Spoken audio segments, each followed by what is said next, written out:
बौद्ध कियाकटा सेतु उपरू महानदी पानी को डेइबा को उद्यम करथुवा जने भिन्नक्षम युवती को उद्धार कले लोके। प्राप्त सूचना मते बौद्ध कियाकटा सेतु उपरू महानदी पानी को जने भिन्नक्षम युवती डेइबा को प्रयास करथुवा समय सेही बाट दे जाउथुवा किछि लोक उपस्थिति बुद्धि खटाई तत्क्षणात तांकु पछपटु धरी रक्षा करथिले। फल युवती जनक अल्पके निश्चित मृत्युमुखरू बर्ती जाइथिले। उपस्थित लोक तुरंत ए खबर स्थानीय थाना को जणाइथिले। खबर पाई कियाकटा पुलिस संगे संगे घटनास्थल पहुंची उद्धार होता युवती को निज हेफाजत रे थाना को नहीं पचराउचरा करथिला। पचराउचरा बेले युवती जनक भिन्नक्षम होइतबा जଣା पड़थिला।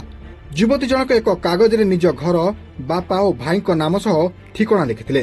तदनुसार तांको घर बौद्ध जिला जन्हापंक फांडी अंतर्गत बेंदिलीपल्ली ग्राम रे बोली जଣା पड़थिला। तेबे युवती जनक सेतु उपरे छिड़ा होई फोटो उठाउथबा बेले हठात जणे व्यक्ति तांको ठारू मोबाइल छड़ाई नहीं पळाई जाइथिला। फोन नहीं जिबारु से कांदी कांदी सेतु उपरू तळकु डेई आत्महत्या करबाकू चाहुतबा तदंतरु जଣା पड़छि।